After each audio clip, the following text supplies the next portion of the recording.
மிதுன ராசி அன்பர்கள் ஒரு 100% 100 ஆள்கள் இருக்காங்க அப்படின்னா இந்த மிதுன ராசி ஆட்களை தனியாக அப்படியே அக்யூரேட்டாக கண்டுபிடிச்சிடலாம். எல்லா ராசிக்கும் அங்கே பீக்கில் இருக்குது, இங்கே பீக்கில் இருக்குது, அவ்வளோ சூப்பராக இருக்குது, இவ்வளோ சூப்பராக இருக்குன்னு சொல்லுவாங்க. ஆனால் எந்த இடத்துலையுமே இந்த மிதுன ராசி பற்றி கண்டுக்கவே மாட்டாங்க. என்னடா நம்மளை மட்டும் ஒரு தனியாலாம் இல்லாமல் ஒரு ஜூனியர் ஆர்டிஸ்ட்டாக கூட ஏற்றுக்க மாட்டேங்கிறாங்க. ஒருத்தர் ஹீரோங்கிறான், இன்னொருத்தர் வில்லங்கிறான், ஒருத்தர் நல்லா இருக்குங்கிறான், ஒருத்தர் இதாகுதுங்கிறான். மிதுன ராசி பற்றி யாராவது ஒருத்தர் பேசுங்கடா அப்படிங்கிற மாதிரி தான் நீங்கள் வந்து யோசிச்சுட்டு இருப்பீங்க. ஏன் நம்ம ராசி பற்றி மட்டும் அதிகமாக யாரும் சொல்ல மாட்டேங்கிறாங்க?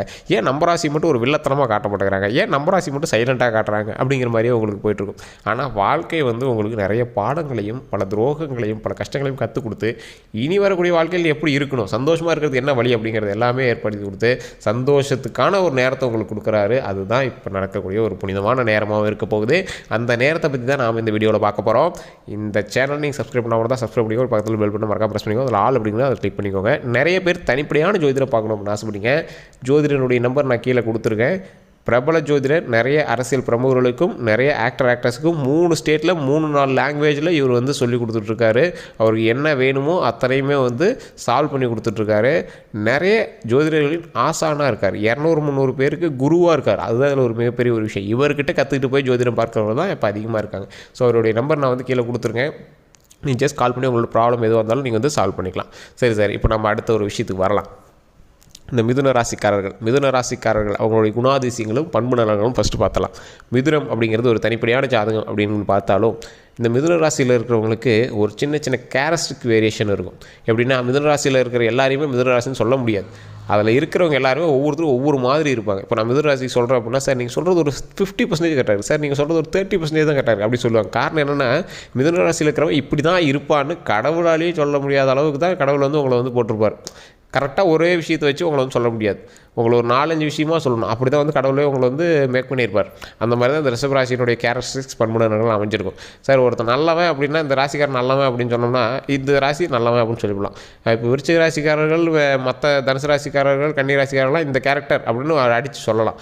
மிதுன ராசிக்காரர்களுக்கு இதுதான் சார் உங்கள் கேரக்டர்னு சொல்லவே முடியாது. அது ஏற்றுக்குற மனப்பான்மையும் அவங்களுக்கு கிடையாது. ஏன்னா அவங்க வந்து ஒரு சிலருக்கு அந்த விஷயம் வந்து பொருந்தாது. அந்த மாதிரி தான் வந்து மிதுன ராசிக்காரர்கள் இருப்பாங்க.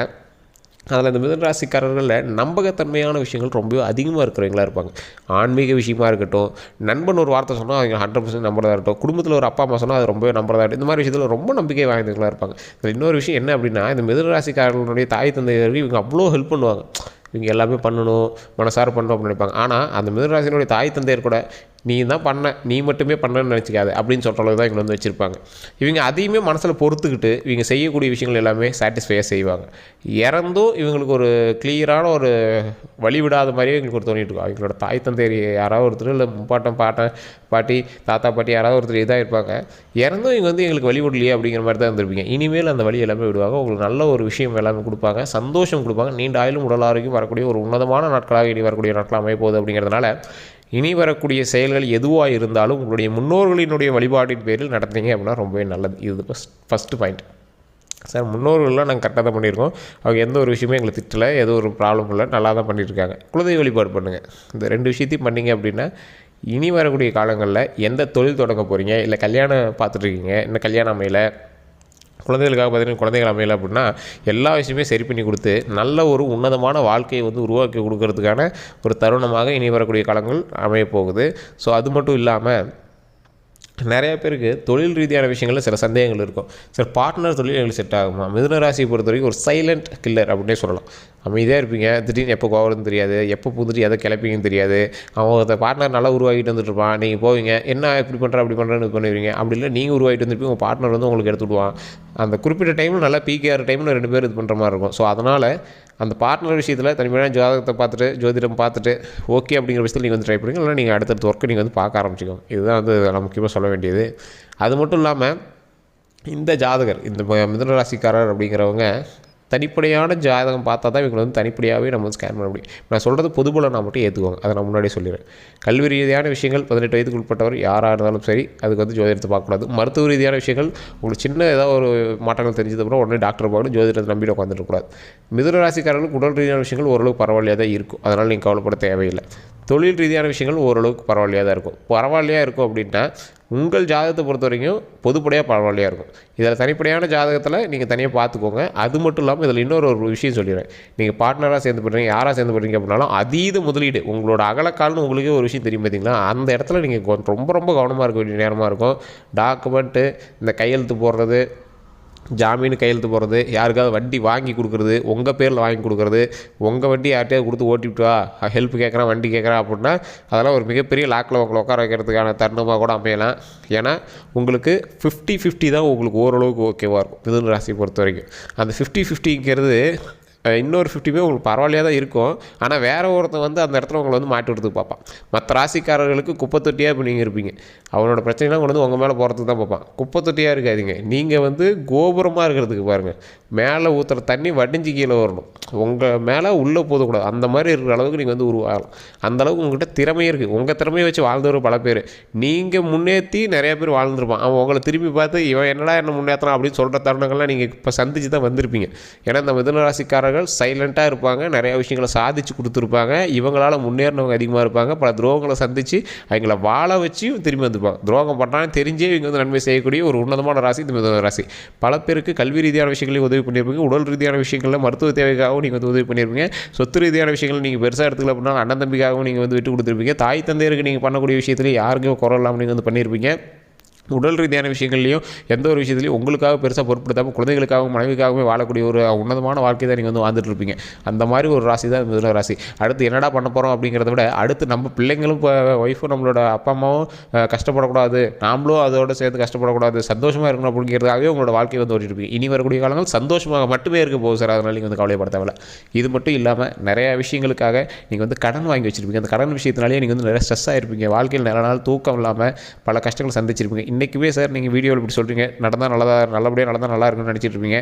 அதில் கூட எங்களுக்கு நைட்டு தூக்கம் வரல சார், நான் இந்த விஷயத்தை தான் நினச்சிட்டு இருந்தேன் அப்படிங்கிறதுக்கு தான் நிறையா பேர் இருப்பீங்க. இது உண்மையாக தான் மறுபடியும் கமெண்ட் பண்ணுங்கள், உண்மை அப்படின்னு கமெண்ட் பண்ணுங்கள்.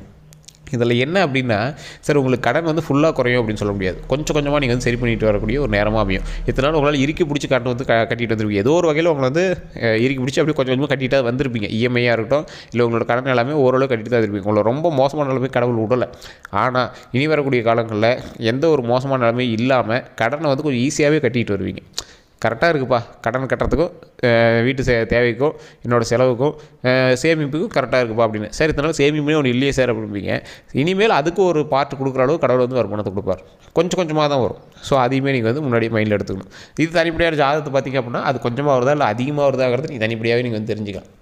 இது எல்லாம் ஒரு பக்கம் இருக்க, இந்த நண்பர்களுக்கு உதவுறேன், ஒய்ஃபு பேச்சை கேட்காம, வீட்டில் இருக்கிறவங்க பேச்சை கேட்காம ஒருத்தர் போய் உதவுறேன், நான் வந்து அவங்களுக்காக நான் ஹெல்ப் பண்ணியே ஆகணும், அவங்களுக்கு இந்த விஷயத்துக்காக எனக்கு பண்ணாங்க, ஹெல்ப் பண்ணாங்க, பண்ணும் ஓகே தான்.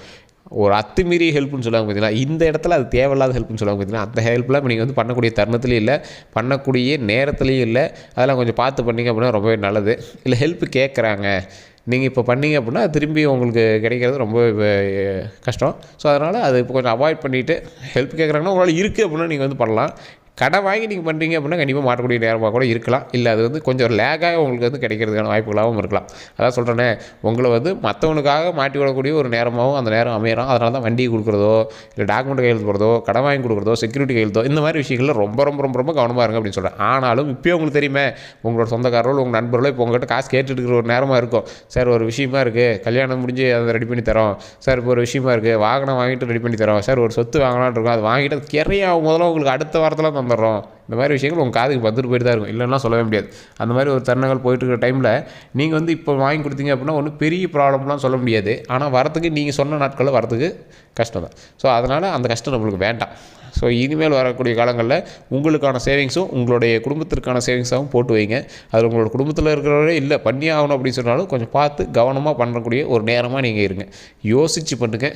நீங்கள் ஒரு லேண்ட் வாங்குறீங்க, இல்லை ஒரு பெரிய லேண்ட் இருக்குது சார், சின்ன சின்ன சிக்கல் தான் இருக்குது, சரி பண்ணிக்கலாம் அப்படின்னு ஒரு புரோக்கர் சொன்னார். இல்லை சின்ன சின்ன ப்ராப்ளம் தான் இருக்குது, அந்த வண்டி வாங்கிக்கலாம் அப்படின்னு ஒருத்தர் சொன்னார். சின்ன சின்ன ப்ராப்ளம் தான், அந்த விஷயத்தை வாங்கி போட்டு அப்புறம் சரி பண்ணிக்கலாம். அந்த விஷயத்தில் நீங்கள் தலையிடவே இடாதீங்க. சின்ன ப்ராப்ளமே உங்களுக்கு வேண்டாம், பெரிய ப்ராப்ளம் உங்களுக்கு வேண்டாம். ஸோ அந்த மாதிரி ஒரு விஷயத்தை நீங்கள் மைண்டில் வச்சுக்கோங்க. மற்றவங்க மாட்டி விட்டு உங்களை வந்து லாக் பண்ணக்கூடிய ஒரு நேரம், நீங்களாக போய் எதுலையும் மாட்ட மாட்டீங்க. அதனால் மற்றவங்களை நம்புறதை ஒரு 100 டைம், நீங்கள் ஒரு டைம் யோசிப்பீங்களா, அதை 100 டைம் யோசிங்க. எந்த ப்ராப்ளம் வராத மாதிரி மைண்டுக்குள்ளே திங்க் பண்ணிக்கோங்க. அது ஒரு மிகப்பெரிய நன்மை தரக்கூடிய ஒரு நேரமாக அமையும். அது மட்டும் இல்லாமல் கல்விக்காகவும் தொழிலுக்காகவும் நீங்கள் வந்து பார்க்குறீங்க அப்படின்னா சிறப்பான நேரமும் உங்களுக்கு இருக்குது. மற்றவனோட ஜாதகத்தை பொறுத்து உங்களுக்கு பார்ட்னர்ஷிப் சேர்த்துறது மற்றெல்லாம் சேர்த்திக்கோங்க. யாராவது உணவு இல்லாமல் இருந்தாங்களோ ஒரு வேளை உணவு வாங்கி கொடுங்க. அதன் மூலமாக ஒரு மிகப்பெரிய நன்மை உண்டாகக்கூடிய ஒரு நேரமாகவும் இருக்குது. நீங்கள் வணங்க வேண்டிய தெய்வம் கண்டிப்பாக திருப்பதி ஏழுமலையான் வணங்குங்க. அது ரொம்பவே நல்லது. திருப்பதி ஏழுமலையான் நிறைய வருமானத்தை கொடுக்கக்கூடிய ஒரு நேரமாக இந்த நேரம் வந்து அமைஞ்சிருக்கு. ஸோ இந்த விஷயங்களை வந்து உங்களுக்கு ஓகே அப்படின்னா மறக்காம கமெண்ட் செக்ஷனில் பதிவிடுங்க. கருத்துக்கள் ஏதாவது இருந்தாலும் கமெண்ட் செக்ஷனில் பதிவிடுங்க. இந்த வீடியோ பிடிச்சிருந்தால் லைக் பண்ணிக்கோங்க, உங்கள் நண்பர்களுக்கு பகிருங்க. இதோட நம்ம சேனலை சப்ஸ்கிரைப் பண்ணியிருந்தால் சப்ஸ்கிரைப் பண்ணிவிட்டு அப்படியே பக்கத்தில் பெல் பட்டனை ப்ரெஸ் பண்ணி ஆல் அப்படி கிளிக் பண்ணிக்கோங்க. ஃபேஸ்புக்கில் பார்க்குறீங்க அப்படின்னா கண்டிப்பாக ஃபாலோ பண்ணிக்கோங்க. எல்லோருக்கும் நன்றி நண்பர்களே.